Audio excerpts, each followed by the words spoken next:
I'm Tom Rudolph. On this video, I'm going to demonstrate how you can customize your workspace using Sibelius Ultimate. Specifically, how to set the invisibles, adjusting preferences, creating a custom shortcut, and saving specific panel layouts.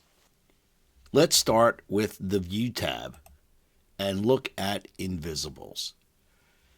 I typically like to add layout marks, which shows me any of the layout marks or adjustments that have been made to the score. I also like to see the bar numbers display. This will show you the instruments and the bar numbers. None of this will print, of course, when you print the score, and anytime you want to hide them, you can click Hide All. Now, if you want the settings that you've adjusted here to display every time a new score is open, go to Preferences, File Preferences, or use the shortcut Command comma on Mac, Control comma on Windows. In the left column, click Display, and below Default View Options, click the button Set Custom View Options.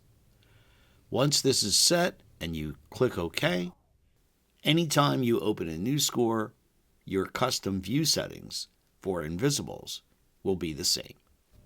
Now, the Hide All option is something I use frequently, so I created a shortcut, Command-I on Mac, Control-I on Windows, to open it with a shortcut, as there is no shortcut assigned by default. To create the shortcut, go to your Preferences and click on Keyboard Shortcuts. In Preferences Keyboard Shortcuts, in the search, type Hide All and click Search. It will bring you to the item Hide All Invisibles. Now, if this is the first time you've created a custom shortcut, if you click Add, it will prompt you to create a new set so it doesn't override the default. And you can give this any name. I'm using Shortcuts New. Now, to add the Hide Invisibles, be sure you select that and click Add. I've found that Command-I is not used by any other shortcut, so I'm adding that to the list. And click OK. Now, when I go to Hide All, the shortcut is there, and I can use it to turn off all of the invisibles using Hide All. Lastly, I want to demonstrate how you can set the desktop in Sibelius to display specific panels. Go to the View Panels location. I like to turn on the transport. The floating transport will now appear when I open a new score. Another thing I like to turn on is the timeline. This allows me to jump to specific places or bars in the score. Now, these settings are not preferences. You have to set them manually so that they will display in the future. Go back to your preferences.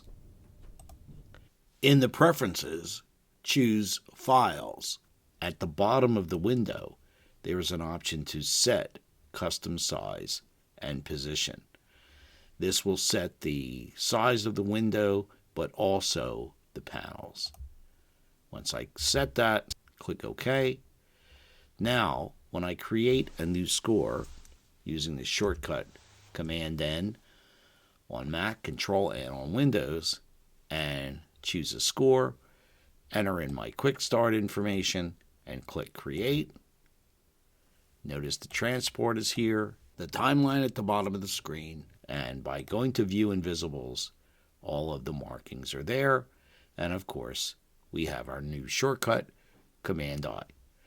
If you ever want to make changes, just go through the process again. If I decide I don't want the timeline on every score, go to File Preferences, go to Files, scroll down, and click Set Custom Size and Position. If you found this video helpful, please click the like button and consider subscribing to our channel.